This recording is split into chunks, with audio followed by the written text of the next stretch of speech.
Good morning, everyone. Welcome. I'm Bishop Maldonado, and I want to say thank you for joining us for this virtual leadership summit. I'm so excited for what is ahead. Let me quickly give you a brief history of the Leadership Summit. It is our first virtual leadership summit, but it isn't our first summit at all.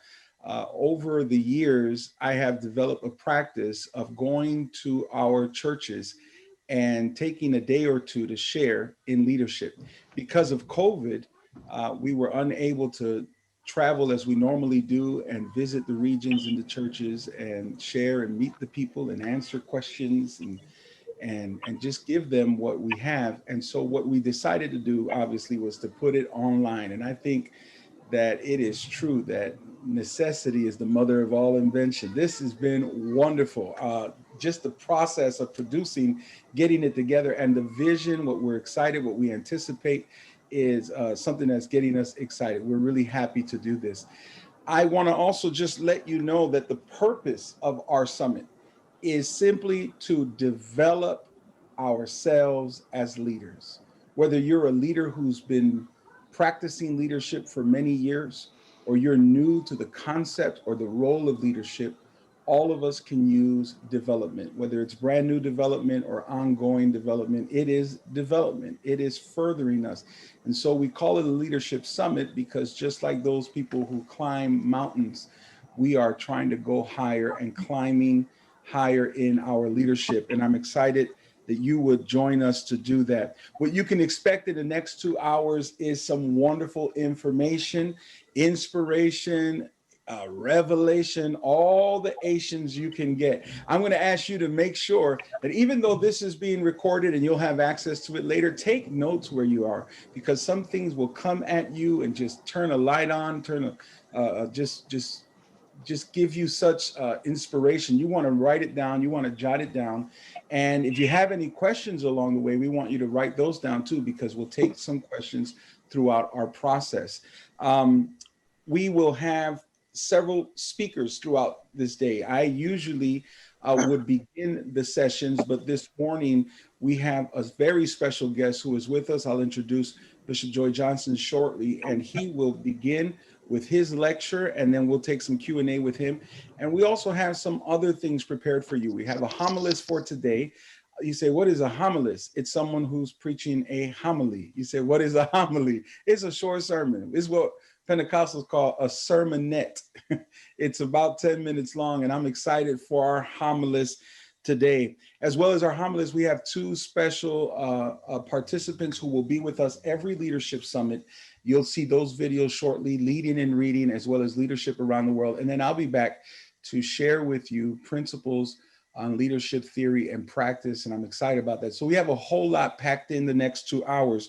Also, I want you to pay attention to the Leadership Summit as we now grow online. We're going to develop a community of leadership. So there's going to be some social media pages that you will have access to, both private and public, because we want to engage in a continual discussion. We want a dialect to continue between us. And I'm looking forward to our time, not just here in the summit, but even online on the days that we're not together throughout the month, so that we can share our experiences, we can share what we've learned, we can give tools and share those with one another as well. So I'm looking forward to our time in development as a community of leaders.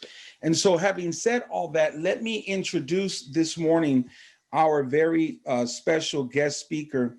He is a wonderful friend and mentor, a bishop, a spiritual father for myself and Pastor Tia, as well as so many others in the body of Christ. Let me quickly tell you that presiding Bishop Flavius Josephus Johnson II, better known as Bishop Joy Johnson, is the organizer and senior pastor of the House of the Lord in Akron, Ohio. Bishop Johnson is a renowned Bible scholar. He's a counselor, educator, conference speaker, and workshop facilitator. His experience in leading one of the city's largest churches for 45 years has equipped him to impart wisdom for issues related to church growth and development, business, management, leadership, and team building. I want you to welcome Bishop Joey Johnson with us. He is an extraordinary man of God, and an extraordinary leader. Would you just there, even though you're muted out, put your hands together and welcome Bishop Joey Johnson. Bishop Johnson, we are in your hands. Because I've been asked to lead the cities of Akron's Racial Equity and Social Justice Task Force. Monday is the Dr. Martin Luther King Jr. holiday. Black History Month is upon us. I've been reading books concerning African-American history. Princeton University scholar Albert J. Roboteau, in his excellent book, Slave Religion, The Invisible Institution in the Antebellum South, quotes Melville Herskovitz, the myth of the Negro past. Can I read that quote to you?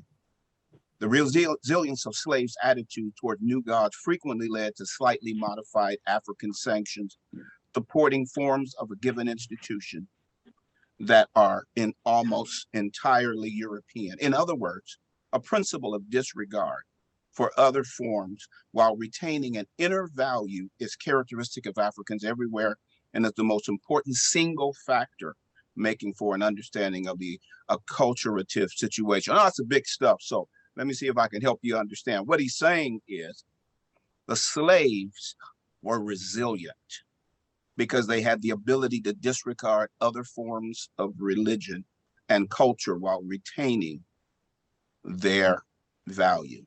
The word that grabbed me and threw me up against the wall was the word resilience.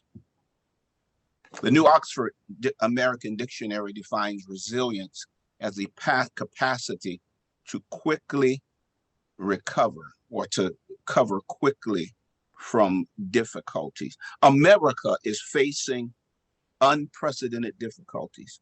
Whether our response will be resilient remains to be seen. The fact that we still are here in America is a testimony to the resilience of African Americans. The visible church is facing unprecedented difficulty, and the jury is out on whether we will recover or what that recovery will look like. The invisible church is invincible, but the visible church is vacillating.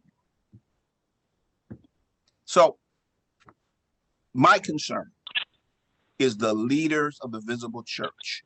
Will we demonstrate resilience in the face of intractable difficulty? There was a line in Dr. Martin Luther King Jr.'s I Have a Dream speech, which has come to my attention. It's been there all along, but I haven't been able to see it for some reason. And it captures what resilience is about. He said, with this faith, we will be able to hew of the mountain of despair a stone of hope. That is our aim, to hew stones of hope out of the mountain of despair. I feel like shouting already, because right there we can see that we've got some serious stuff going on that is keeping us back from what we need to do. And our resilience is being impacted in a powerful way. So shortly after reading Slave Religion and being thrown up against the wall by the word resilience, I picked up the book Tempered Resilience: How Leaders Are Formed in the Crucible of Change by Todd Bolsinger. He's also the author of Canoeing the Mountains. You may have heard of that book. I highly recommend both of those books. One of my house prophets gave me this book some time ago. I threw it in one of my stacks because I do a lot of reading, but it caught my eye in this opportune season. Bolsinger uses the metaphor of a blacksmith working with a piece of metal to God working with a leader. A piece of metal is tempered, made flexible, and at the same time stronger through the process of beating and heating and cooling and stressing. Likewise, a leader is tempered through sabotage, through stress, and through leadership challenges. Do you know something? That the very people we try to help often end up sabotaging the help we're trying to give them. Now, I know this is not the message you want to hear, because you're in the American leadership. You lead, everybody follows. That's all that's really going on. But in biblical leadership, there are challenges that we must face that make it a part of the tempering process that brings us into the character that God has for us. Isaiah 48:10, behold, I have refined you, but not as silver. I have tested you in the furnace of affliction. Silver is refined through fire. But in contrast, Israel was refined through the fire of affliction. Likewise, leaders are tested and tempered through sabotage, through stress, through affliction, and through leadership challenges. Just for a moment, let me give you some of first a quote here that I think will really kind of start to bring some of this home. The ultimate goal of adaptive change is not to master a pain-free solution to a pressing problem. It's to create adaptive capacity, the wisdom, the courage, the resilience within a people to learn and to survive the losses necessary to be transformed and to thrive in a changing world. So we are discussing not only the resilience of the pastor, but the resilience of a church or a group. We, as leaders of God's people, want to develop wisdom, courage, resilience within our people to learn and survive the losses necessary to be transformed and to thrive in a changing world. Now, this is something that I don't know if a lot of people are talking about, but change precipitates loss. We must help people develop resilience to learn from the losses and to survive the losses that are necessary to be transformed and to thrive in a changing world. In short, we are talking about a resilient church. That begs the question, what are the principles of being a resilient church? Let me just give you another quote.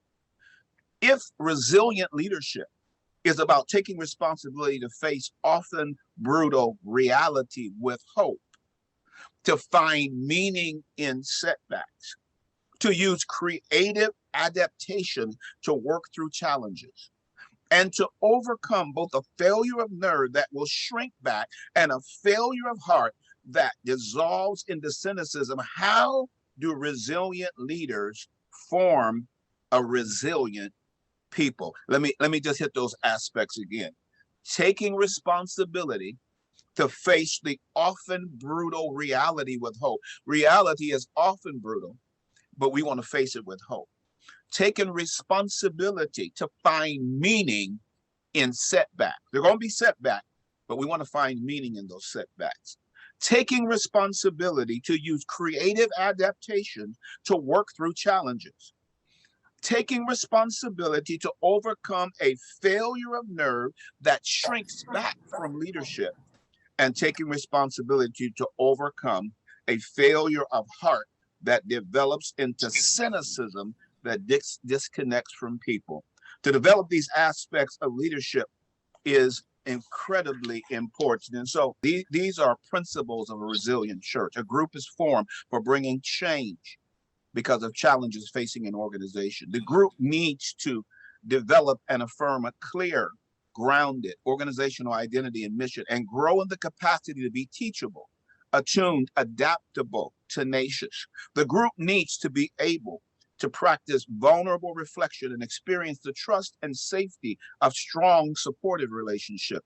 And the group needs to be led through the change by a resilient leader who regularly practices and demonstrates the value of learning, listening, looking, and lamenting. Let's just take that first one. A group is formed for bringing change because of challenges facing an organization. We want to face brutal reality with hope. We want to find meaning in these setbacks. Willie Jolly said, a setback is a setup for a comeback. I like that. I feel like shouting there. We want to use creative adaptations to work through challenges. We need spiritual creativity through the creativity of the Holy Ghost. And we want to overcome both a failure of nerve that will shrink back from leadership. Sometimes stuff can get so tough that we shrink back from leadership. It's called a failure of nerve. That's what the author calls it in the book. And we want to overcome a failure of heart that devolves into a disconnected cynicism. Some leaders just give up because it's so exasperating. It's so difficult that they walk away and give up. This needs to be applied to each specific church concerning its establishing and particularly the current pandemic.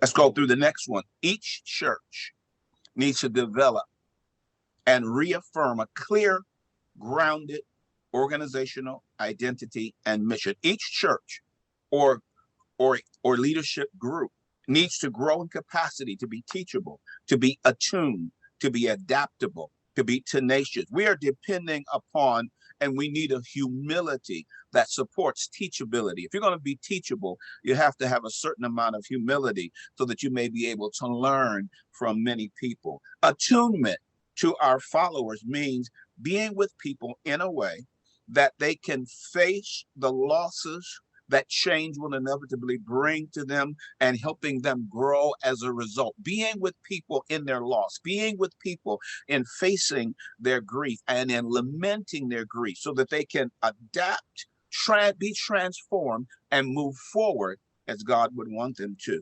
We need to be able to adapt to various situations. We can't be rigid right now. We need the ability to move and to adapt to the things and the changes that are coming so rapidly. And we want to be tenacious. We want to, let me put it in biblical terms, bear up patiently under suffering. The concept is the same word as the word perseverance or perseveres in James 1:12. Blessed is a man who perseveres under trial, New American Standard. For once he has been approved, he will receive the crown of life, which the Lord has promised to those who love him. The Greek word means to bear up patiently under suffering. We're going to have suffering, but we're going to bear up patiently under it. Not only that, but we need to practice vulnerable reflection. We need to be vulnerable with our thinking amid our team and our members. We need to learn to think out loud so they can see how we are processing things and what God is doing in our thinking. Do you remember long division? When we studied long division, or you did in school, the teacher didn't care about the answer. The teacher cared about the process that you went about to get that answer. Well, we need to be able to share with people the process that God is taking us through as we move in our thinking. We need to experience the trust and safety of strong, supportive relationship. My motto is relationships are everything. And relationships are the context of tempered resilience. I have bad news for some folks. Tempered resilience is not learned from books. Tempered resilience cannot be learned from a seminar. But tempered resilience is learned through active leadership. You can't learn to do leadership by simply studying it. You learn to do leadership by doing leadership, and you do leadership in the context of relationship. It is not educational. It is not intellectual. It is relational. As we work in the relationships of the leadership that God has given us, the tempered ability, the tempering that comes from the struggles and the sabotage and the stress will temper not only us, but the group that God has given us to lead. Well, let's go to that last one. So finally, we need to be led through change by a resilient leader who regularly practices and demonstrates the value of learning, listening, looking, and lamenting. We must demonstrate a value for lifelong learning, which requires that humility. We must actively listen to staff and members of our churches and of our group. We got to actively listen, not just kind of passively walk through, but active listen. You can look that up and you'll find a lot on it. We must look at or know our sheep before we make decisions. We've got to know well the condition of our flock, and we must help our members grieve and verbally lament the losses involved in change. I'm going to say that again because I know this is new for a lot of people. Change brings loss. We need to help people to navigate that loss through grief recovery, through processing our grief, and through lament, through verbalizing our grief. In closing, considering the pandemic and all that we are facing, we need to reframe our vision as we canoe the mountain. Another way of saying that is we must reconceive the Great Commission. Reconceive the Great Commission. On page 27, Bolsinger writes, reframing creates the sensation of momentum. It honors an organization's past. It celebrates the progress that has already been made, and then it challenges the group to continue the work, to finish the job, to accomplish the mission that is already in progress. So, as I read through the paragraph, I closed that book and I began to work on the slogan, and God began to give me this slogan: reproducing resilient relationships. First, we want to be reproducers. Spiritual reproduction is the product of a relational process. I hope you're getting that. We're not simply educating students. We're not simply leading leaders.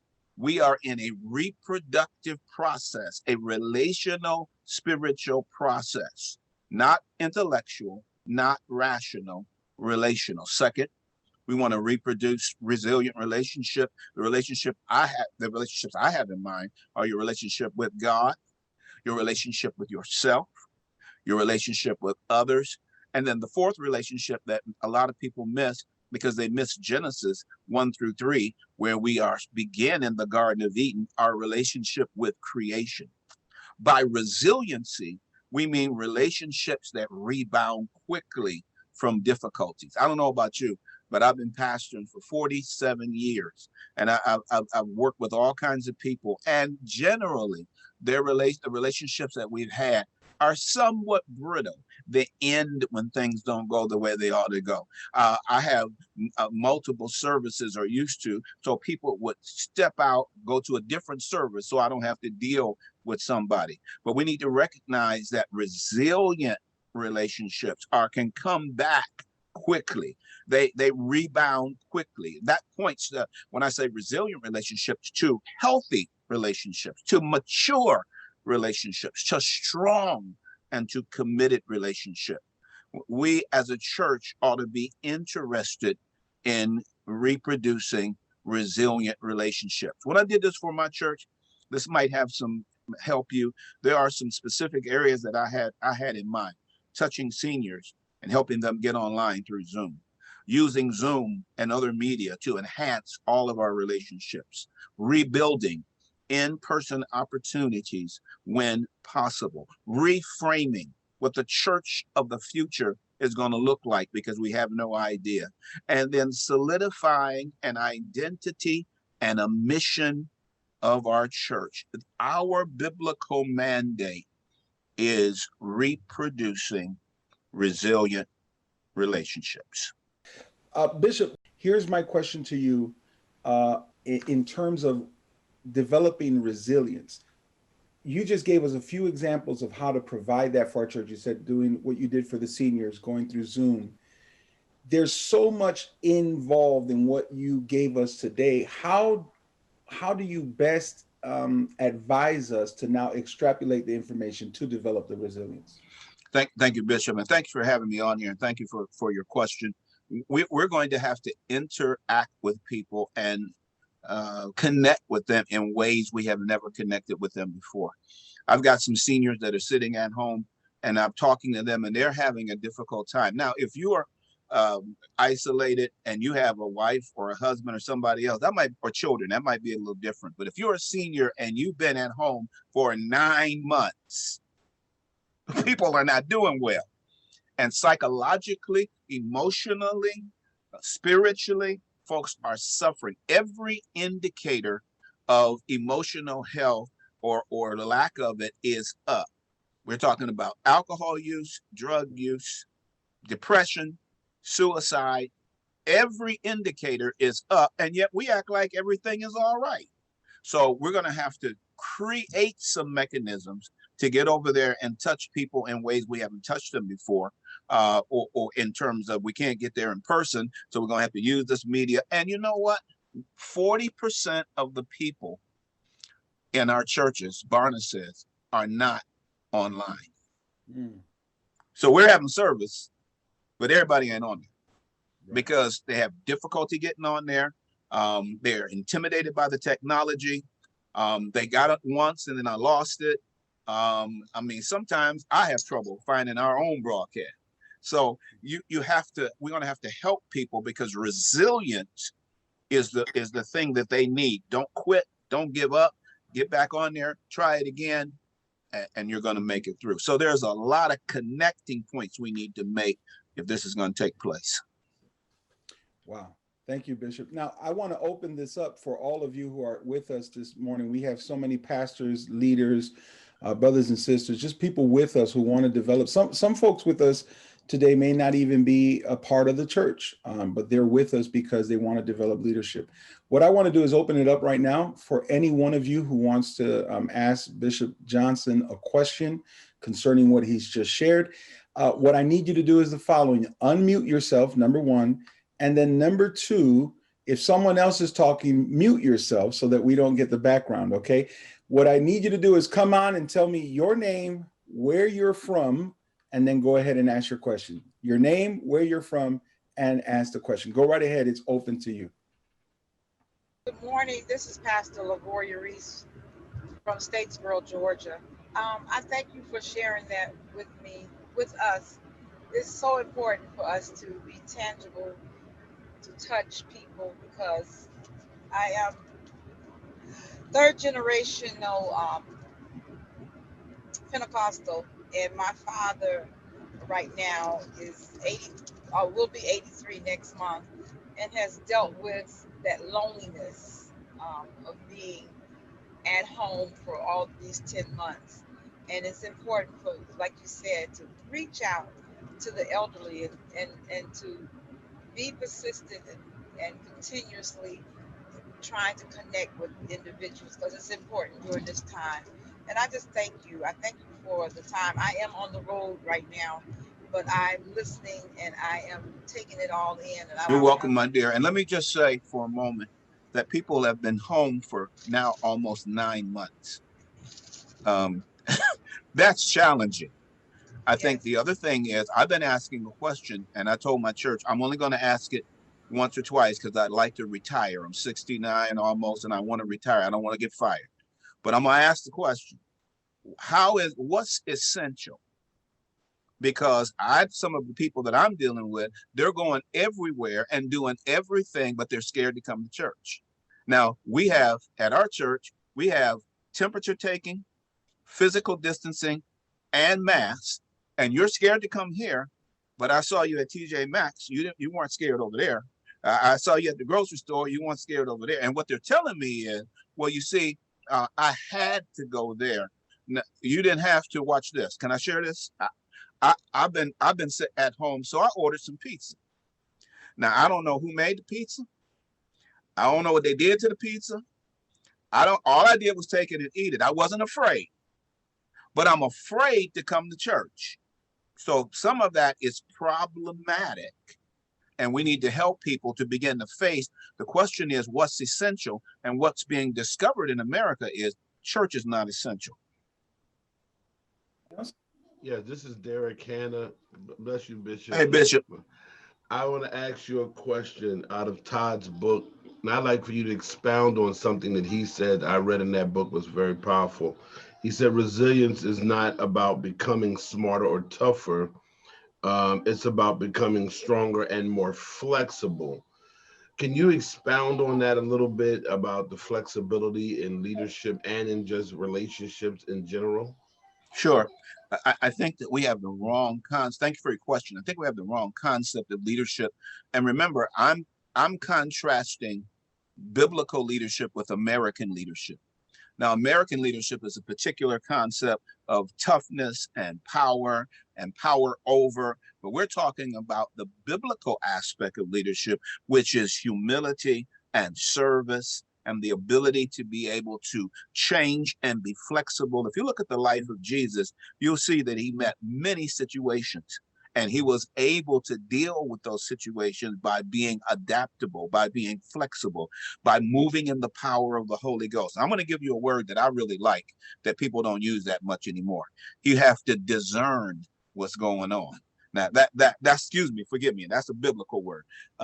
We trying to think our way through and whatever. No, I need to discern in the Holy Ghost what's happening. And then the Holy Ghost will give me the flexibility to be able to move. See, if you're not flexible, Bishop, and you know this, then you're brittle and you end up breaking because you cannot bend to the circumstances. Well, leaders who are facing very difficult circumstances are being broken because they don't know how to bend and yield to what's going on and to face those things without taking it personal, without getting all it down on yourself, without going into depression, without that. We're going to face those things because they're going to be what God wants us to face, and they're going to make us better, not bitter, but better. Thank you for your question. Any others? We have time to squeeze in a few more. God bless you, Bishop. I'm Pastor Bernie Collins. Yes, sir. Here in Orlando. And for the past 4 years, God has placed us in an over 55 community. And so what you're saying is so on point, especially for us here. We have been leading a Bible study prior to the initiation of our church, which is Aspen Community Church. And we've been leading a Bible study for the past 2 years.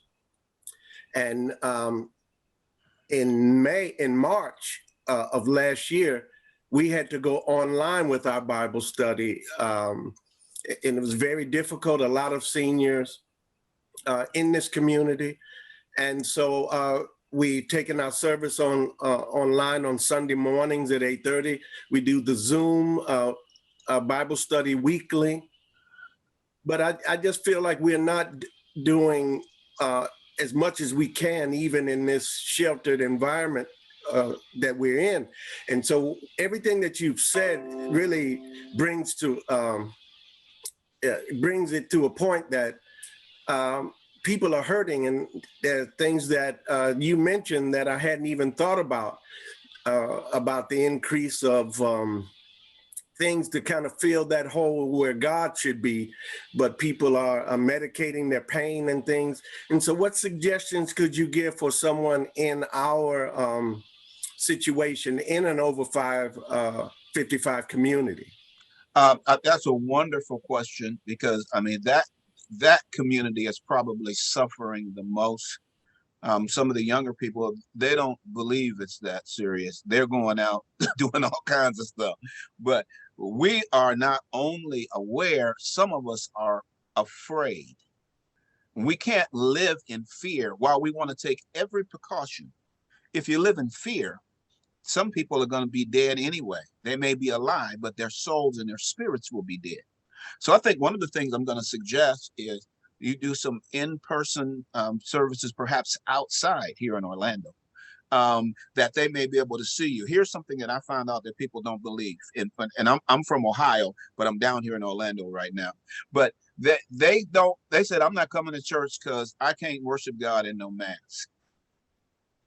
Well, look, there are always barriers to worship. This is just the latest barrier to worship. But I'm going to tell you, you can worship God in that mask, and God will show up. But you have to get people there in order to experience, because a lot of mine are just dropped out. I'm not coming because I can't worship God with this mask on. Well, I'm going to tell you, God is greater than the mask, and he can show up. Outside is another option. Seeing people in person when you have been at home is, even with the mask on, is important. The other thing is to allow people to perhaps come sit further back if they have any other issues that they are facing. But staying at, I'm making a statement here. Staying at home perpetually is going to cost some people their lives. Good morning, Bishop. Good morning. My name is Elder Kathy Ministries in Cleveland, Ohio, and it has been put heavily on my heart that I understand those that are shut in their homes, but we have quite a few shut-ins that are in nursing homes or care home situations.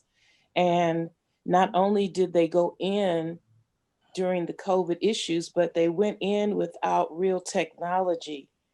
Some of them didn't handle their phones just to be phones well. And now we have the possibility of communicating, but they don't have the probability of receiving it because they don't have the education and the technology. How would you suggest that we as leaders or members come together to offer the comfort and the encouragement and the wisdom that they need right now, because they suffer to me the most because their families can't be with them almost in any form. So how do we meet that need? Absolutely. Great question. Let me give a couple of suggestions, because what we're doing now is I read a book called Canoeing the Mountains that Lewis and Clark crossed the mountains, the Alleghenies. They thought they were going to face water, and what they found were more mountains. So they had to figure out how to canoe the mountains, and that's what we're doing right now. One of the things that we're trying to do, we've done, is provide telephone access to sermons. Not everybody can get online. We just assume that everybody has a smartphone, everybody can get online, everybody got a Facebook account. That's a bad assumption. And so to provide telephone access is another way of touching people. Number two, we're trying to create some Zooms to help people with how do I use this smartphone? Because once again, if you're a senior, we're assuming they know how to use it, but they may not know how to use it. And I know a number of seniors who have grandchildren, they hand it to them. Here, fix this thing the way it ought to be. But now they don't have that ability because they are shut in. Number three, one of our members for Christmas went out and put up a display of animals and stuff for the nursing home outside of the main entrance where people could probably, or certain windows where they could see it. There are all kinds of creative ways that we have to move right now, or we're not going to be able to get to touch these people, and they are withering. They are dying on the vine. So those are just some ways to try to do that. And if you think about it and brainstorm, and I'm sure you can come up with some more. Bishop Johnson, my name is Wendy Sloan. I'm in Cleveland, Ohio. And my question is this, as leaders, do you think that we should be thinking long-term beyond just this moment in 2021, because the construct and the paradigm of the church has totally shifted in how we do church and how we will do church moving forward? So my question is, as leaders, how do you begin to train your other leaders, your ministry, to think beyond this? And I put this question because about 4 or 5 years ago, the Lord started speaking to me personally, saying, you're never going to go back into church like you were in church, how church looked before. So the reason why I'm asking this question is because church is not going to be business as usual once we think we have contained this pandemic.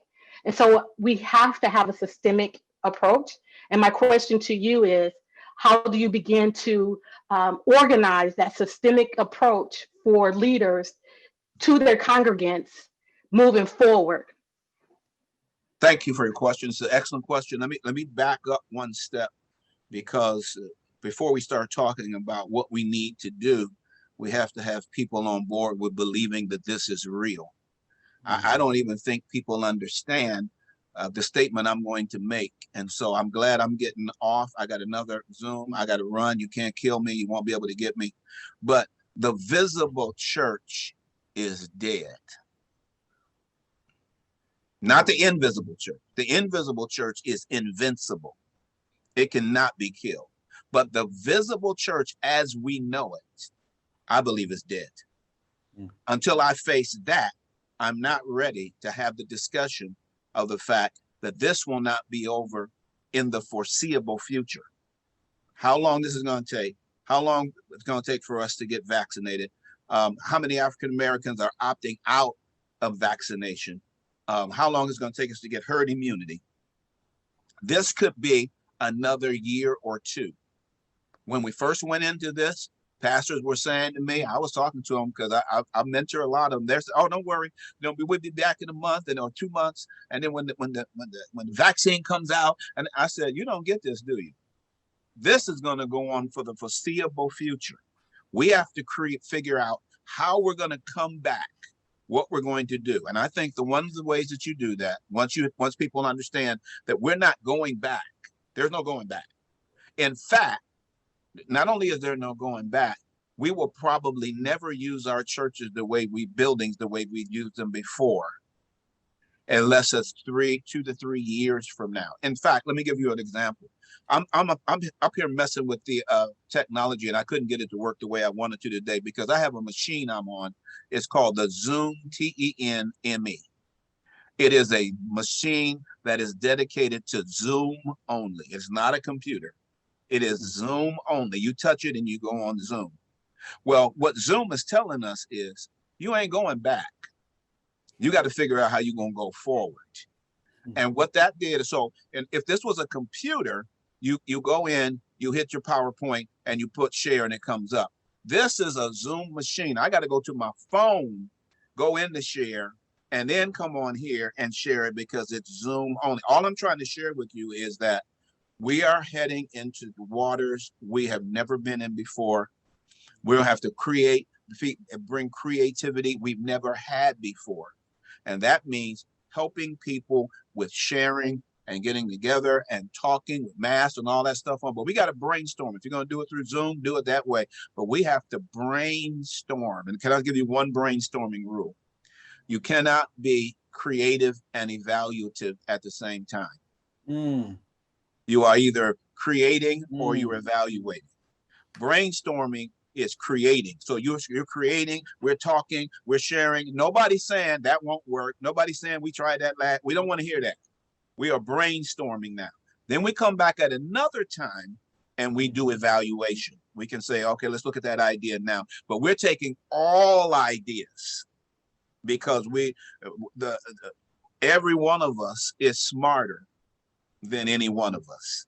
So all of us together can get some stuff done. Bishop, thanks. I'm so excited to be on here. The only one thing I couldn't get my PowerPoint good, but I guess y'all saw something. Bishop, you have been, as always, fantastic, fabulous, and amazing. We thank you so much. Thank you so much. What a wonderful, wonderful time we've had so far in our virtual leadership summit. Listen, it's only going to get better from here. This is our very first, and it's going together. It's coming together so well. I'm excited about it. Would you help us spread the word?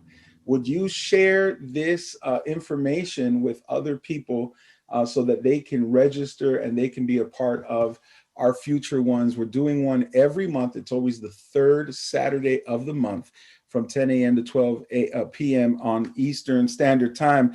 Thank you so much, Bishop Johnson. I'm excited about something that's happening here. If you have noticed, we're putting in the link in the chat, we're putting links to the books and the resources that are being used. Another one that we need to add on there is canoeing through the mountains, this metaphor of Lewis's and Clark's story and how the leadership principles are applied. It is a fantastic resource. I've heard 3 friends talk about the book. I can't wait to read it myself. But indeed, that's what's happening right now. We're having to use innovation, creativity, doing things we've never done before for leading. And that's why the summit is so important, because this is a place for exchange and a place for development and equipping. So you'll notice book resources are being mentioned in the chats. Also, the links are there, but also we're going to be emailing everyone who has registered. You can expect an email with notes that speakers will share with us. In this instance, Bishop Johnson will be giving those notes. We'll share them. If we don't have the physical notes, we at the very least, and even if we have the notes, we will always share the video link of the recording with you so that you can rewatch it and take notes over and over again. The book recommendations will also be on the links and you'll see the book, and you can just click right there and purchase them if you want. And there'll always be info about the next month's session. You'll know right now, you'll receive emails after today preparing you for next month's session. We'll tell you about who the guest lecturer will be, along with myself, and both myself and the guest lecturer will provide you links to the books that we're going to be teaching from, so that you can prepare. You can come into the session having read, and we can have an informed discussion versus one where you're getting everything from scratch. Okay, so there's plenty of opportunity to read. Now, that's a perfect segue into our very next segment right now. I'm so glad that we're putting in emphasis that we are on reading, and because we have a segment called Leading is Reading and Leading Around the World. We're learning about leadership through books and learning about leaderships through other leaders around the world. Would you watch this presentation and take some notes as well?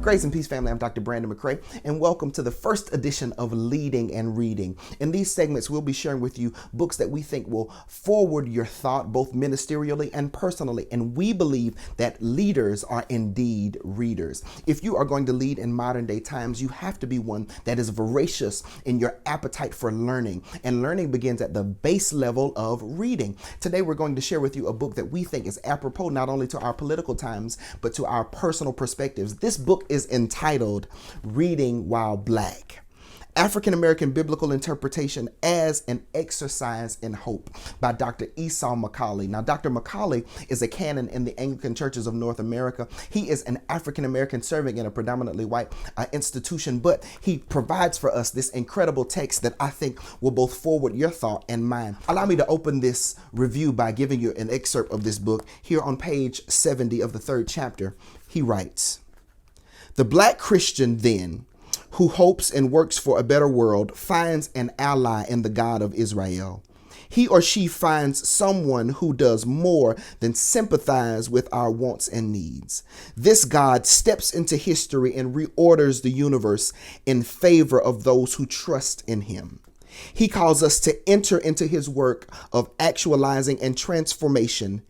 He has already begun by the death and resurrection of his Son. This includes the work of discipleship, evangelism, and the pursuit of personal holiness. It also includes bearing witness to the different and better way of ordering our society in a world whose default instinct is oppression. To do less would be to deny the kingdom." In this book, Dr. McCaulley takes the work of biblical interpretation and turns it on its head. In what we know as a Eurocentric perspective, the science of hermeneutics is often looked at through German lenses, through historical critical lenses, which are all lenses of whiteness or Eurocentric lenses. But he provides for us an understanding and interpretation as seen through the African American eye. And he shows us in this particular text how that can be helpful, both societal, politically, and how we can understand theologically better where it is we've come by another lens of interpretation. Again, thank you for sharing in this moment of leading and learning with us. We believe that this book text will forward your thinking, forward your theological outlook, and forward the message of Jesus Christ as seen through African American eyes. Go purchase this book and support Dr. Esau McCaulley. And until next time, like, share, and comment below. We want to see what it is you think of leading and reading.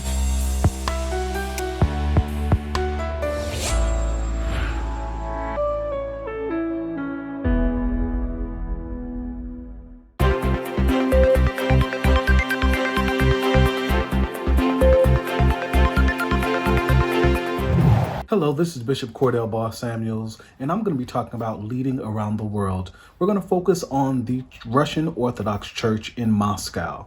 They are a traditional conservative church, and they are actually building a cafe to reach millennials. The name of this is Cafe Antipas. Father Andrei Shnenikov is a former TV and stage actor, and he now leads a church as priest. They are making Cafe Antipas, where they're going to be giving out pastries and also giving out their Orthodox lifestyle magazine called Kleb, or in Russian, bread. This is going to be focusing on talking and communicating to millennials in a way that they understand. How this relates to leadership is this shows that leaders are able to divide tasks logically. Even though we're talking about a coffee shop, this works in religious leadership and pastoral leadership to help know what type of skill set your team has to be able to work efficiently. The second thing is being able to assess skill sets and also knowing how to give feedback, constructive feedback. Giving as a leader, you're able to give feedback to the employees or team that you work with, religious or non-religious, and you are also able to accept constructive criticism as a leader to be able to assess and run smoothly and efficiently. And thirdly, the last thing is clearly defining goals and expectations. We all have a goal to work toward, and we want to make sure that everyone is on the same page. When you have realistic and achievable goals, that allows the opportunity for success. Looking at the Russian Orthodox Church, who is very conservative, they understand that God can reach anyone, anywhere. And as millennials, they are looking to find God in those hidden places and making a decision to use a different approach to be able to reach millennials is the way that leadership can be successful. Any of you that are pastors, aspiring leaders in the church, these are some tips to help you develop leadership in your local assembly, in your businesses. This is Bishop Cordell Boss Samuels, and we're leading around the world.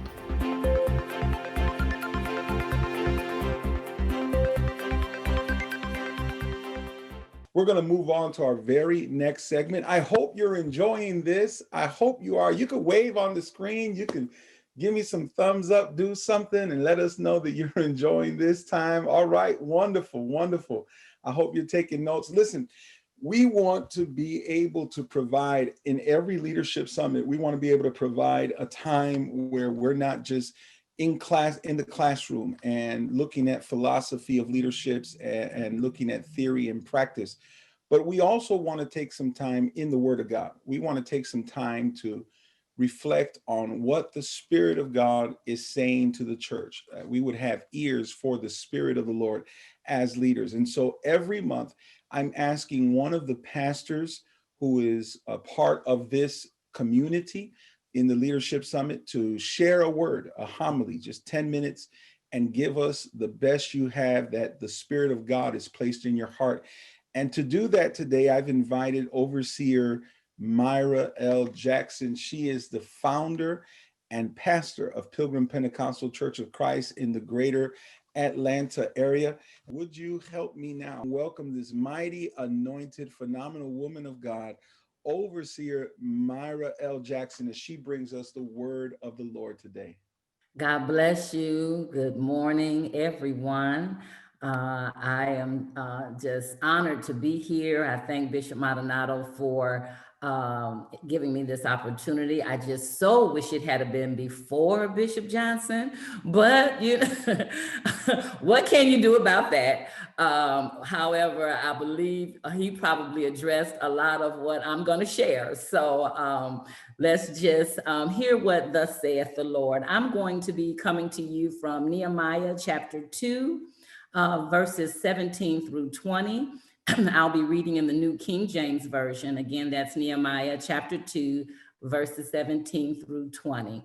And the word of the Lord reads, "Then I said to them, you see the distress that we are in, how Jerusalem lies waste and its gates are burned with fire. Come and let us build the wall of Jerusalem, that we may no longer be a reproach. And I told them of the hand of my God, which has been good upon me, and also of the king's words that he had spoken to me. So they said, let us rise up and build. Then they set their hands to do this work. But when Sanballat the Horite, Tobiah the Ammonite official, and Geshem the Arab heard of it, they laughed at us and despised us and said, what is this thing that you are doing? Will you rebel against the king? So I answered them and said to them, the God of heaven himself will prosper us. Therefore, we, his servants, will arise and build, but you have no heritage or right or memorial in Jerusalem. This is the word of the Lord. And if we were to take a title for a subject for this little homily, it would be Let Us Build. As pastors and leaders, we know the story of the history of the Jews and the return from captivity from Babylon. And we know that only a remnant returned, a small group, considered how many were taken into captivity and the fact that they had multiplied since being there. Under the leadership of Zerubbabel and Ezra, they were able to rebuild the temple, but the city, according to the text, still laid in waste. No gates for protection. They were not a fortified city. They were not secure. Now, this is interesting. They had a place to worship, but they were not safe. They had a place to worship, but still felt defeated because of the conditions around them. They had a place to worship, but yet they were still a disgrace. Isn't it sad how we can attend church regularly, go through worship service, and still come out feeling defeated? Even more so now with the virtual services, because that means many times the people are logged on but not tapped in. They're tuning in every service while frying chicken, making beds, working, helping children with homework. They're doing all sorts of things. They're hearing the word, but they're not experiencing it. And therefore, so many still feel defeated daily. Well, Nehemiah gets the word of the condition of the city and what's going on with the people, and he's devastated. Verse 1 tells us that he says, when I heard these words, that I sat down and wept, and I mourned for many days. I was fasting and praying before the God of heaven. But then he gets up with a God-given plan. He executes the plan. And in our text, he is now before the people, and he does a few things that I want to share. He acknowledges the elephant in the room. He says, you see the distress we're in. You see what's going on. You see how we look. We see what's going on. But he doesn't just talk about the problem. He announces a plan to fix it. He says, come and let us build the wall of Jerusalem. So he tells them right up front, this isn't something I'm just going to do. He's not making it to where this is something I need you to do, but he's saying, let us do this together. But then the next thing he does is he explains the benefit so that we may no longer be a reproach.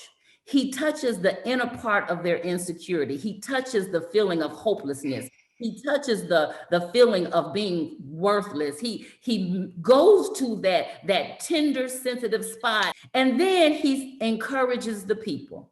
He shares with them all of the favor that God had given them. He talked to them about what the king had done and the letters he received, and he shared with them that he was able to get all the supplies that was needed. And what was the response? The people said, and I want you to get that, it was the people that said, let us rise up and build. So what is my point this morning in my last few minutes? God is calling us to rebuild the walls. He wants us to build the walls. Now, we can't build the walls of Washington or the United States as a whole, but saints, we have to do more than just have church. And Bishop Johnson just talked about the various things that were going on. And you see this even in the text. You see the temple was already rebuilt, but the people were still hurting. The temple had been rebuilt, but the church still had, the people had no dignity. They were still vulnerable. The walls, things didn't change until after the walls were built.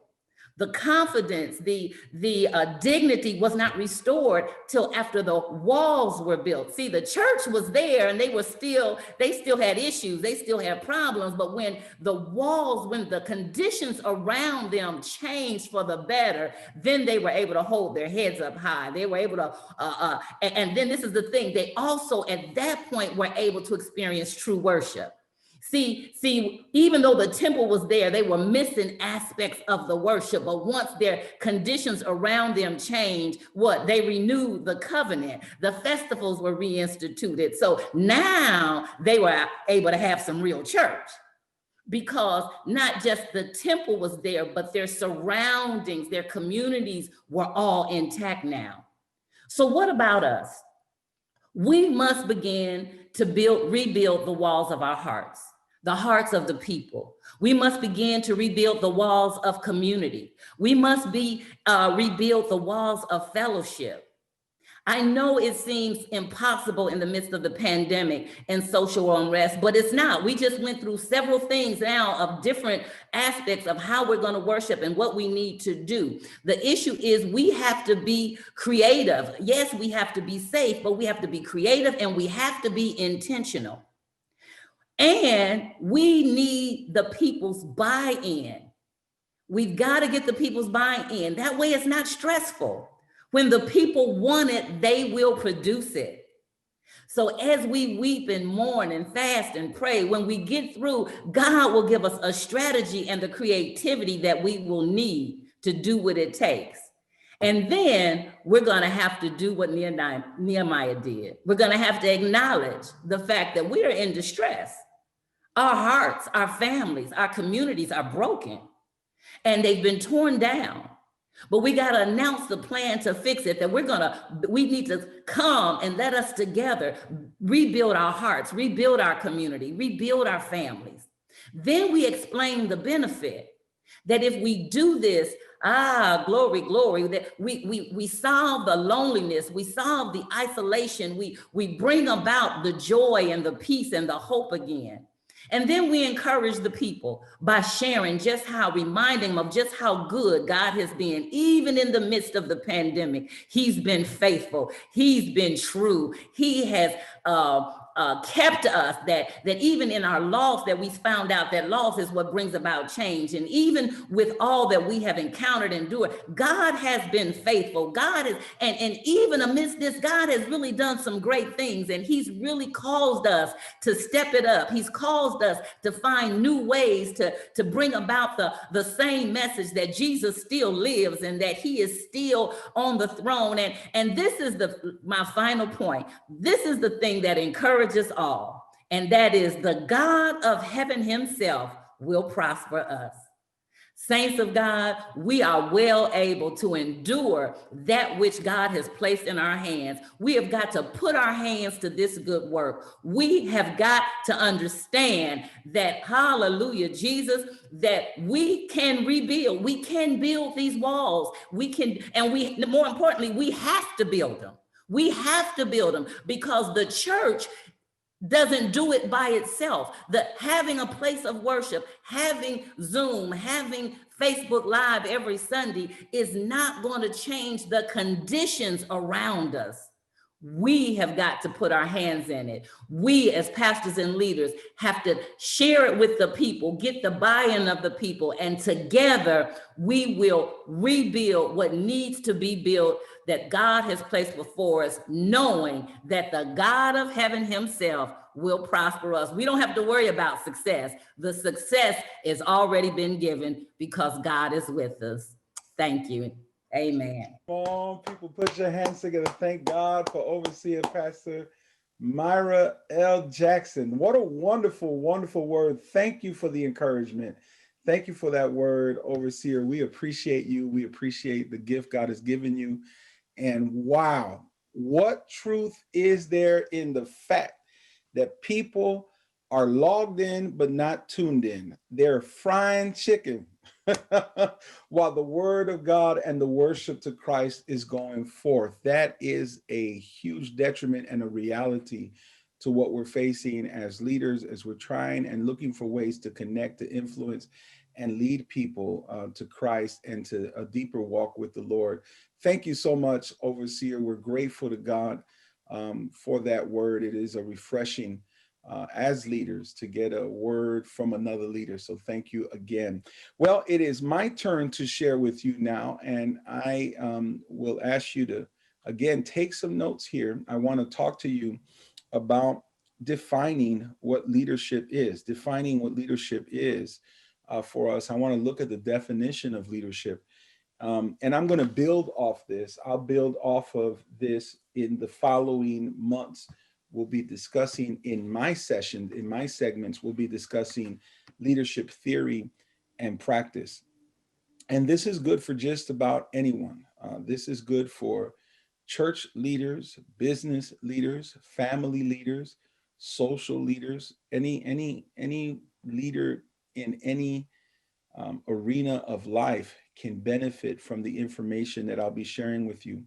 Leadership is actually a highly sought after and a highly valued commodity in our world, particularly today. Because of all the advancements of everything we've seen around the world, we are seeing more and more information that is released about leadership, more in this last decade than perhaps at any other time in history. And of course, technology helps us to do that. The public has become interested in the subject of leadership. It has captivated the minds of people now more than ever before. And people continually ask themselves, what do I need to do and to be a better leader? How can I become a better leader in the area that I'm working in?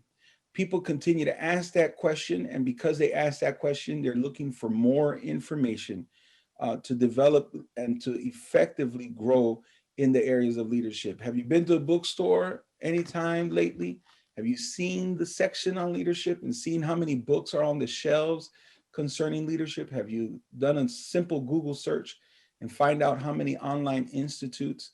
Have you noticed how many schools have now professional degrees and track programs for leadership? I'm a graduate of one of them, of a master's in arts in religious leadership and administration. And I can tell you that there is I thought I was going to go into the program. And when I got in the program, I walked away with more questions than ever before. The subject of leadership is so broad. The information is so great. I did get a strong grip on many concepts, but I also walked away very humble because I was overwhelmed and in awe with the amount of information and the different types of leadership that exist around the world. So having said that, I want to be able to get to a decent definition of what leadership is. Now, in the past 60 years, there have been more than 65 definitions and classification systems to define what leadership is, to look at different dimensions of leadership. And one such classification suggests that in their view and their perspective of leadership, that leadership is the focus of group processes. Would you write that down? Because and we're gonna develop just our definition over time today. It is the focus of group processes. That is, that person takes the group through a process. That person takes the group through a process. That's one of the ways that leadership is defined. Another way that leadership is defined in those definitions and classifications over the year, one way is that leadership is defined from a personality perspective. A personality perspective. That's a combination of special traits that that person has or characteristics that some individual possesses, and that those things, those traits, those characteristics are what creates and establishes leadership. And there's no absolute definition, I should say that, for leadership. There's really no absolute definition for leadership. We have others who talk about transformational processes and skills perspectives. And they talk about the process of how one takes others through transformation, or what skills are needed to have leadership or to be a leader. So what I want to do is I want to take from those definitions and those components, and I want us to write down a pretty good definition for what leadership is. And despite the fact that there's a multitude of ways in which leadership can be conceptualized, I think that these components are key to understanding leadership. Are you ready? Let me give you these components. I'll give you A, B, C, and D. The first component I want to identify as central to the phenomenon of leadership, Okay, this is just the centerpieces that you have to focus on, is leadership as a process. Leadership as a process. Now, there are entire studies dedicated to understanding what that process looks like, how to move that process along, how to develop that process further. But definitely, in the varying definitions that I've seen and I've read and studied and researched, leadership definitely is a process. That's one of the components for leadership. Here is B. And that is that leadership involves influence. Leadership involves influence. There's different ways, again, to growing that influence. There's different ways in which the influence is used, in positive ways, in negative ways. We just had an example of negative influence in the United States on January 6th. Leadership exercising their influence in negative ways. Last night, I read an article that says that there were over 275 people that are now being processed in one way or another legally so that they can be charged for crimes against breaking into the Capitol and the assault and the insurrection that happened on January 6th. And what was interesting to find out is how many of those people are now alleging and claiming through their defense lawyers that what they did because they felt like they were following or being obedient to the words of the commander-in-chief of our nation. Leadership involves influence. Here's C. Leadership occurs in groups. Leadership occurs in groups. That is, it doesn't happen in a vacuum. It doesn't happen by yourself. There's group components here, and I'll talk a little bit more about that in a few moments. And then here is D. Leadership involves common goals. Now, feel free to share in the chats your points and perspectives and things that you're taking away or anything you feel of value so that other people can take note of that as well. Leadership involves common goals. So based on these components, let's put together a definition of leadership today. And the components again is that leadership is a process. Leadership involves influence. Leadership occurs in groups. And leadership involves common goals. We're all sharing this goal in common. So here's a definition we'll put together for today. Are you ready? Let's go at this together. Leadership is a process. Leadership is a process whereby an individual influences a group of individuals to achieve a common goal. I'll say it 2 more times, all right? Leadership is a process whereby an individual influences a group of individuals to achieve a common goal. Break it down one more time, Bishop. Slow it down. Here we go. Leadership is a process whereby an individual influences a group of individuals to achieve a common goal. To achieve a common goal. That's the definition that we're working on today to understand leadership. Defining leadership as a process. Let's look at that definition now. Defining leadership as a process means that in all actuality, leadership isn't so much a trait or a characteristic that resides in the leader. I remember years ago, there was a lot of information, and there still is to this day, about developing these leadership traits and these leadership characteristics. Can I tell you something? For many years, I was looking to sharpen this part of me up and sharpen that part of me up. And there's nothing wrong with that, because we all should grow and we should develop. And there's plenty of things that we need to sharpen. So I continue to sharpen. However, Years ago, I was sharpening those areas up so that I can see the impact of my leadership on other people, until I realized that in all reality, leadership is a process, and that process means that it doesn't just, those characteristics that need to be sharpened don't just reside in the leader, don't just reside in me. So it's important to focus on me, but I'm not the only one that I need to be focusing on. Rather, and we'll continue to say this here, because it's a process rather than just being traits and characteristics that reside in a leader.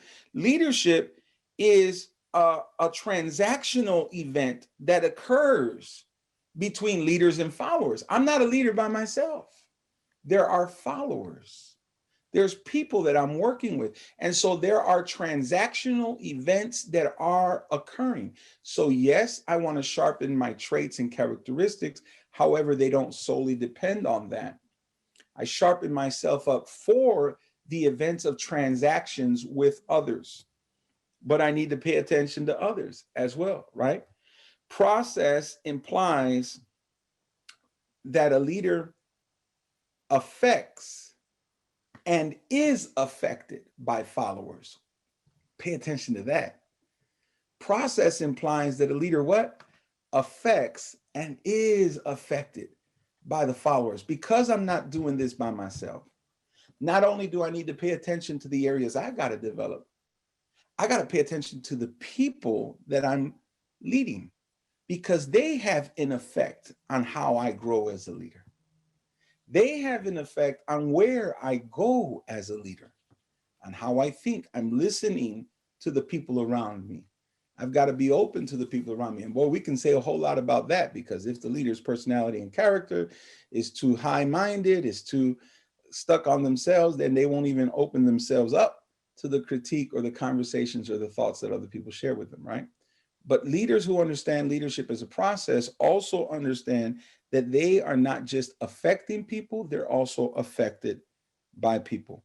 It emphasizes, really, this principle of process emphasizes that leadership's not linear.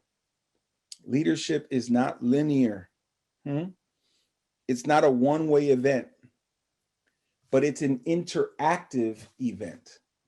It's not a one-way thing, it's a two-way street. It's happening in a process. When leadership's defined in that manner, then it becomes available to everyone. Leadership becomes available to everyone. It's not restricted simply to the designated leader in a group. Now leadership is shared. Leadership becomes a group effort. People participate in the process together with their leader. And I don't know about you, but I appreciate that so much more than not having a voice as a follower, than not having 2 cents to put into a process, right? I appreciate so much more the ability to have a leader who can hear and who can be affected by me as much as I am affected by them. Sounds good to you? Let's move on with our definition here. We said leadership is a process whereby an individual influences a group of individuals to achieve a common goal. So leadership, you need to write this down. Leadership involves influence, we said. It involves influence. Its concern, when we talk about influence, its concern is not just one way, it's a two-way. So it's concerned with how the leader affects followers and is affected, but its focus is more on the leader affecting the followers, because I'm trying to use my influence on the whole group. Yes, the group has an influence to a degree, to an impact on me, but leadership together, them with my leadership, should produce influence for everyone. It should produce influence for everyone. It should affect how followers are following. It should affect how people are thinking and how behavior is changed in the process, right? So without influence, here's the biggest thing. Without influence, leadership doesn't exist. That's a huge statement. Without influence, leadership does not exist. So the question then becomes, well, how do I increase my influence? Well, we'll talk about that later on in other times to develop our leadership. But for now, let it suffice to say that without it, your leadership doesn't even exist. I mean, I've got to look at ways to, how can I increase my footprint on social media so that I can influence more? How can I increase my footprint on people's minds, right? My impact is what I'm saying by footprint. How can I influence my how can I influence my presence to be more constant, or the purpose that we're trying to accomplish, the goal we're trying to get met? How can I keep that in front of people's mind? How can I keep it in their eyes? Because once it's out of sight, it's out of mind. So there's different questions I need to ask to develop and increase my influence. Write this one down. It is leadership is a process whereby an individual's influence, an individual influences a group of individuals to achieve a common goal. Write this down. We said it, but I want to isolate it. Leadership occurs in groups. Leadership occurs in groups. You say, "Oh, I'm a leader to myself." No, that just means you're by yourself. That's just you being you. When we talk about leadership, it has to occur in groups, right? Groups are the context in which leadership takes place. Leadership involves influencing a group of individuals who have, watch this, a common purpose. It's a group of individuals who share and have a common purpose. And we could be talking about a small group task. We could be talking about a group in your community, a large group in an entire organization. In the case of last week's example, it could be a national platform. Okay, it could be regional. Whatever the group size is, leadership happens within the context of group. It's about one individual influencing the group. You say, well, you said that already, Bishop. That's basic. Everybody should know that. Yeah, but what I need you to understand is that it's not just that we're happening within the group has a common goal. Everyone is in on the same goal.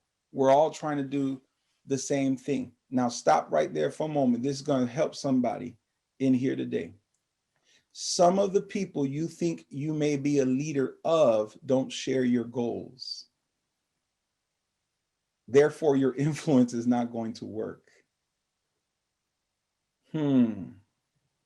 Have you as a leader ever run into a frustration because you can't get the group where you want them to be?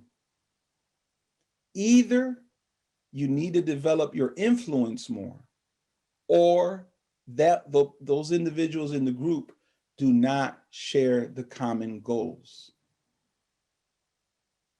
I said to Elder Troy not long ago that concerning some of the goals I have and how I want to see other people's participation, it makes me think, are they even members of my church? Am I even their pastor? Because I don't see them sharing the same goal I have. And the way I know they're not sharing the same goal is because they're not where I am. I wasn't going to make this a sermon, but Jesus said, I know you're my disciple if you are where I am. The leader knows who follows because he can look over his shoulder or her shoulder and see the people right there, right? When you share the same goal, then you can be counted in the group. Don't get confused that because people signed up and registered, because people are present in the group, make them a part of the group. What makes you a part of the group, the dynamic is shared goals.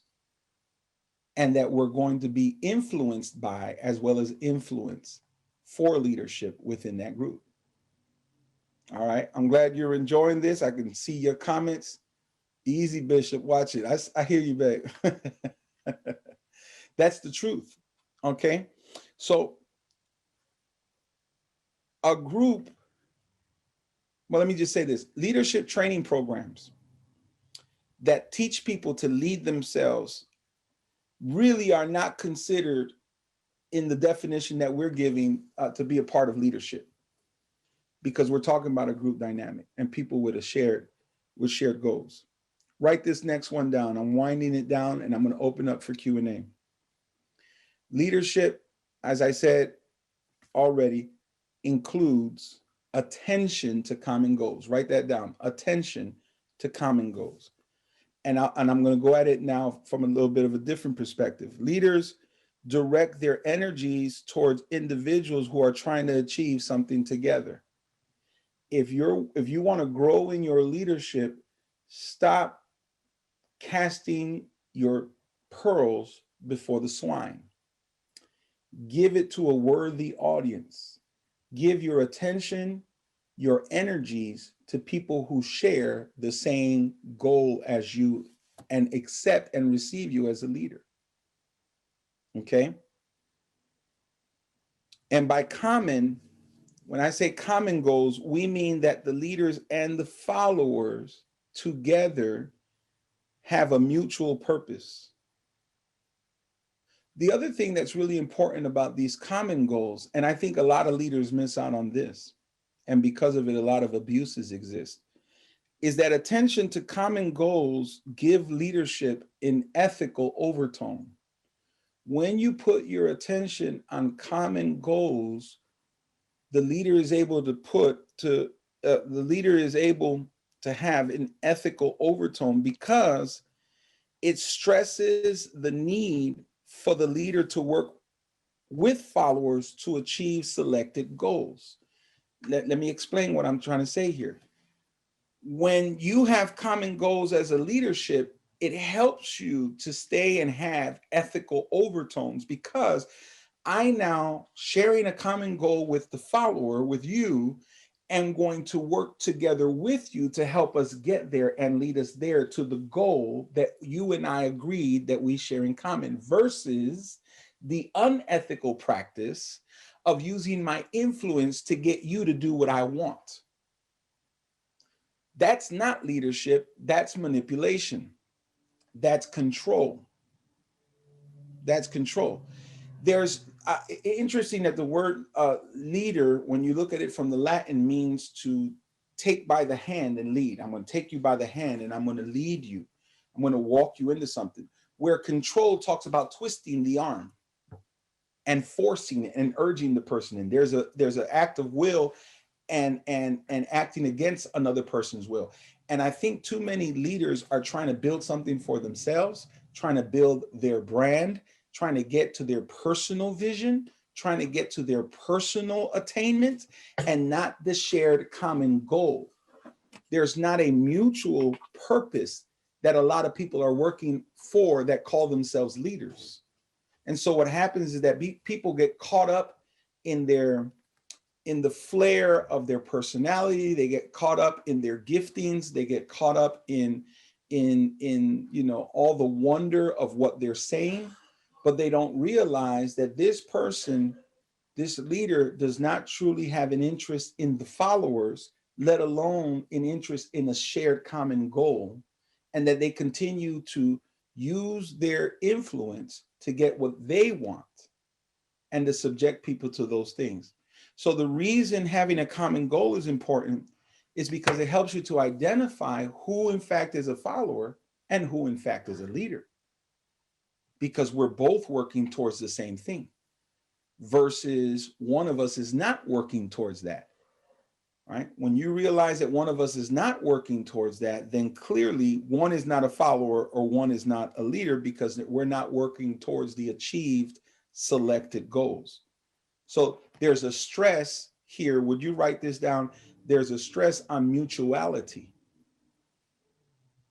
There's a stress on a mutual agreement towards attaining a specific goal. That's how I know you're truly my leader. And that's how you know I'm truly your follower, in that we share. There's a mutuality towards a goal, and we're not being forced or we're not being unethical in this process and in this principle. Isn't that wonderful? So when you engage in leadership, if you haven't noticed already, We're talking about leaders and followers, right? When you engage in this, there is a mutuality that is shared. Um, Leaders have, write this down too, leaders have an ethical responsibility, moral responsibility to attend to the needs and the concerns of followers. Now, don't get this mixed up with pastoral ministry. The shepherd cares for their sheep. Their ethical, moral responsibility is for the well-being of the sheep. I'm not just speaking pastorally. I'm talking about leadership here, outside of pastoral ministry. In leadership, I'm concerned for the need and the follower as it relates to meeting the mutual goal. All right. Another mistake a lot of us make that are involved in ministry is we try to shepherd and pastor everyone we lead. And some things are outside of pastoral ministry. They need to get done on leadership basis, which is if that person does not share the mutual goal, then I can't lead you. So that limits the interaction, right? Where pastoral ministry goes beyond that. So in leadership, I'm talking about within leadership, I'm not asking you to be everybody's pastor if you're not the pastor. Indeed, if you're not called to be a pastor, if this is not the flock that you're pastoring in, then, and I want you to be a leader, then what I'm saying is make sure that they're on board with the common goal. Make sure you are on board with the common goal and respond to the needs and the concerns as they relate to the common goal to help the follower accomplish it and achieve it. Okay, that's what I'm talking about when we say this. Here's something that you need to write down. This is just a bonus, because now that I'm talking about leaders and followers, leaders are not above or better than the followers. Leaders are not above or better than the followers. Oh, but that's my mentor. That's my leader. You know that the word mentor, if you look at it in the Latin, it's not to walk in front of, it's to walk beside. If I walk in front of you, I don't pay attention to your pace. If I walk behind you, I push you at my pace. But if I walk beside you, I walk with you at your pace. Isn't that awesome? So I'm not forgetting you and leaving you behind. I'm not pushing you into something you don't want. I'm standing alongside you and paying attention to the pace that you can go at. Leaders are not above followers. They're not better than their followers. Leaders and followers need to understand each other in relationship to a collective goal and work together responsibly and in a responsive way. Not just a responsible way, but in a responsive way. I'm going to respond to what you can put towards this goal, and I'll meet you there so that we can get to that goal together, right? People will respond differently because they're in different places of life. Someone can put in an hour, someone can put in 10 hours. Someone can put in 20% of what they have, another can put in 60% of what they have. I'm going to respond to you where you are. And I'm going to help us with whatever it is you're doing to help us to get to the common goal. I'm going to bring this to a close now. In addition to the definitions and the issues, in addition to the definitional issues that we have, it's also important to discuss several other questions pertaining to the nature of leadership. And would you write these down? Because we'll get these things we'll get to them later, but I want you to just to start thinking about them right now. Think about things like how leadership as a trait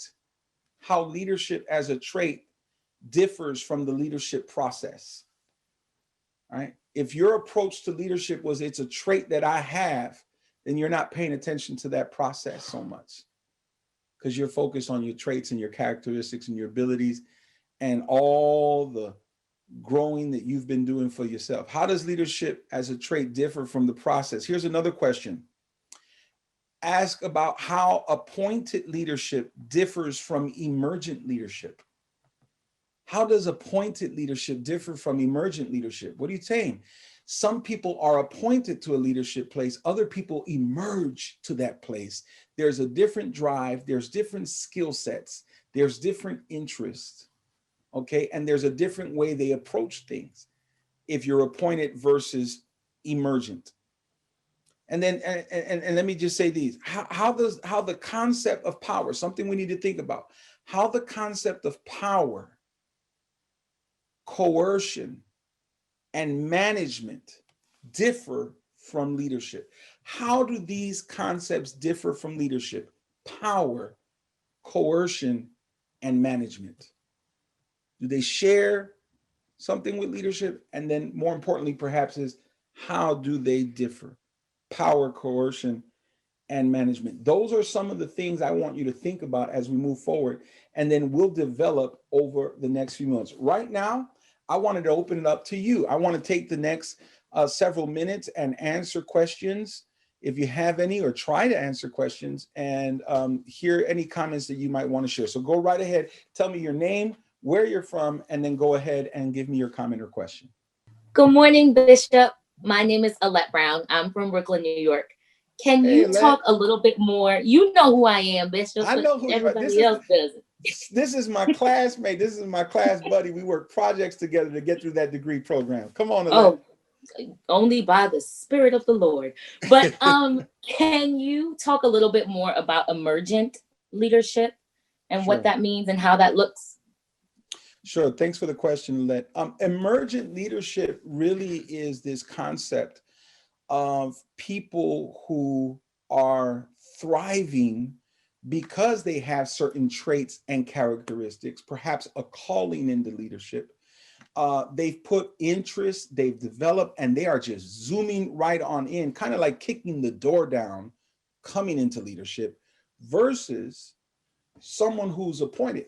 And let me just say this. Have you ever seen someone given a job they didn't want to have? Right? Have you ever seen someone put in a position because it was they needed to fill a position in the company, so they put this person in because they've been so long and they have certain traits, and that person may or may not have an interest in the area, right?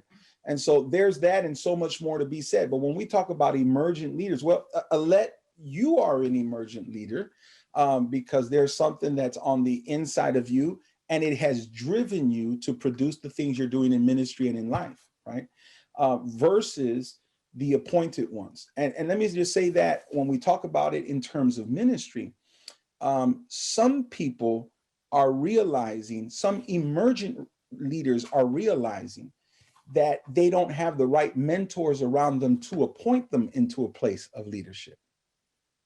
Okay, some of us know where we need to be, but other people are not affording us the opportunities. And so the question is, how do we emerge with our leadership when the appointments are not available, right?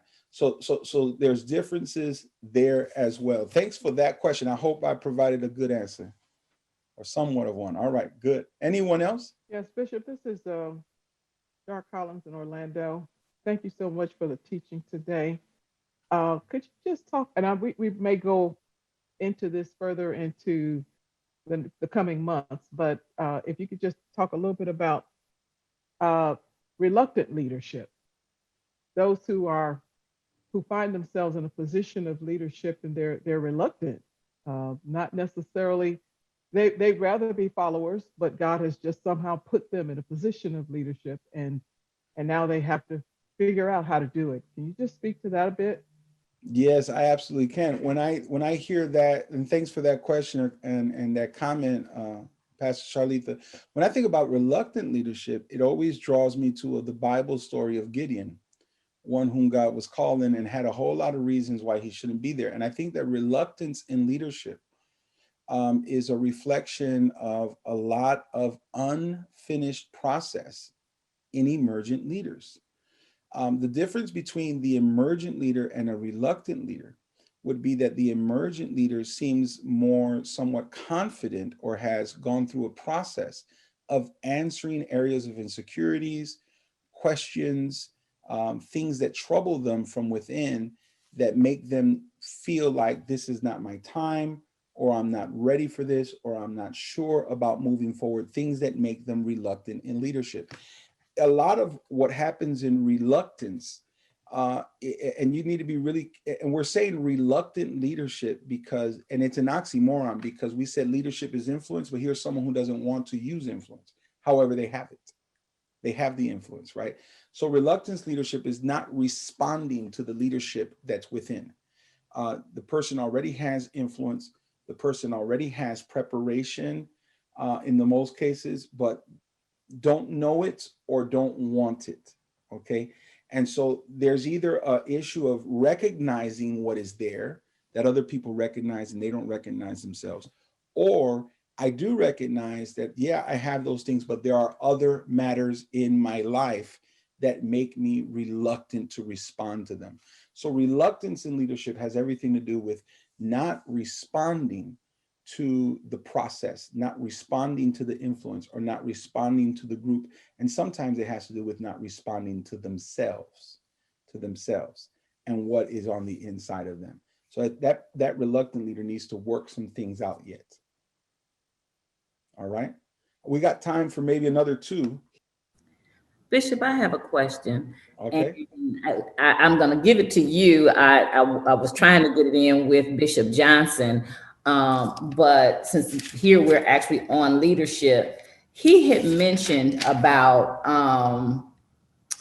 being resilient, and that the group or the church needs to be led through change by a resilient leader who practices and demonstrates the value of learning, listening, looking, and lamenting.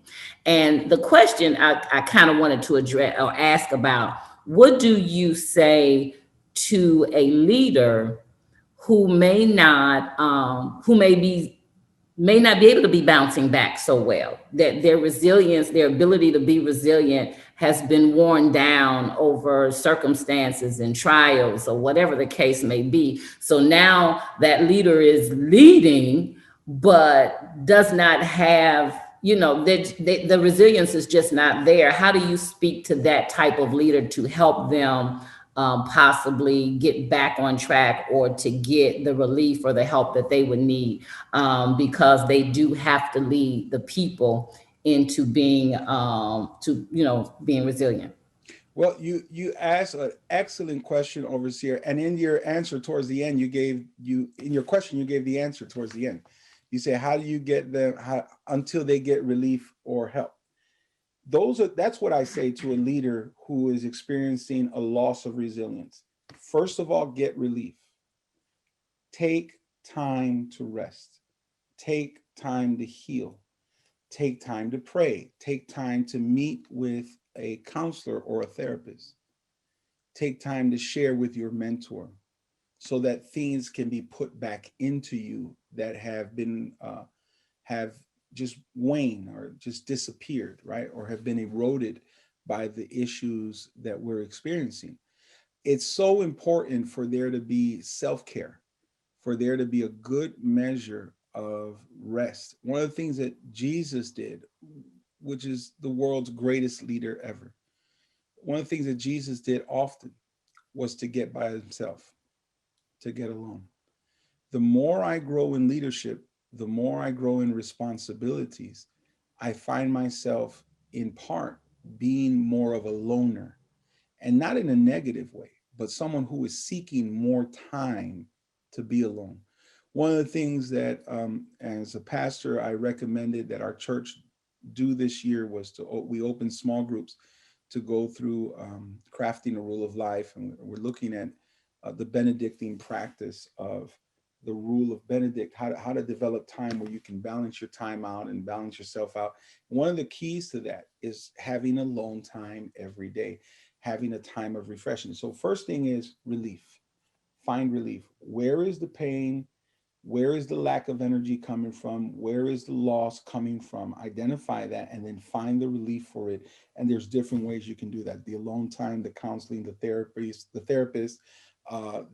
prayer, a vacation, different things of that nature. And that has to be a regular rhythm. You cannot wait to hit a ceiling to find relief. There has to be a regular rhythm of life. Just like we need sleep every day, we have to have time while we're awake where we can rest. Okay, there has to be awake time where I can find rest for my soul. and rest for myself. Second thing I would say is what you just said. What do we say to them to find relief and to get help in the meantime?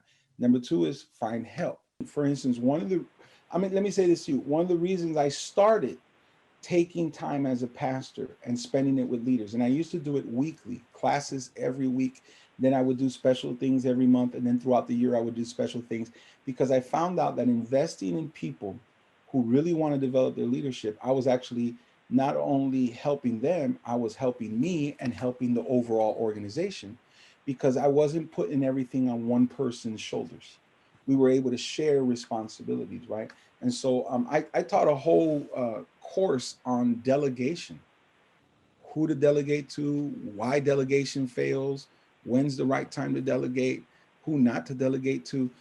And the reason I did that was because I found out that finding help is critical to accomplishing goals. One of God's names in the Bible is help. God, our helper, right? And so help is key, help is critical. And I've run into leaders who say, I don't have help. I have no one around me interested in helping me. To that leader, I would say, stop investing in people who are unwilling to help. To that leader, I say, step off, reassess your assignment. Because if you're in a group leading and no one wants to help, and if you're certain that no one wants to help, either you're not reading the group right, or if you're right and no one wants to help, you're leading the wrong group. You need to exit that group. Okay? Because leadership happens within a group, and the group has shared goals. And when there's shared goals, there is a willingness to walk alongside and to help a process. And so as long as there's people in the group willing to achieve the goal, there's always help present. It's more of identifying that help and learning, I can give this piece to that one, this piece to that one. I'm used to doing 5 things, but that would overwhelm one. Maybe I need to find 5 people, each can do one. And then we can get the help done that way, right? So it's finding that relief, and finding the help is the only way for a leader who's lost resilience to regain their resilience in leadership. Excellent question. I hope I provided a good answer for you. Okay. Well, everyone, our time is past. We're 2 minutes over time because I got excited with that question and started answering. I want to thank you again for joining us today for the Virtual Leadership Summit. If you've not already done so, don't forget to be generous if you're able to. This was a complimentary session, but be generous by sending a Cash App gift to $David Maldonado, DMM. We will be back on the 3rd Saturday of February, February 20th, with our very special guest, Dr. Alfred Johnson. I'm looking forward to our time in the coming month. If you want to be a part of that, make sure to register. This has just been phenomenal. Thank you to Bishop Joey Johnson, to Overseer Myra Jackson, to Overseer Brandon McCray, to Bishop Cordell Ball Samuel, and to all of you. God bless you. Thank you. Happy New Year. Let's grow together in our leadership, and let's get higher, as high as we can, on our next Virtual Leadership Summit. I hope to see you there. God bless you. Pay attention to your emails. We'll be sending you more information along the way. God bless you. Have a great afternoon.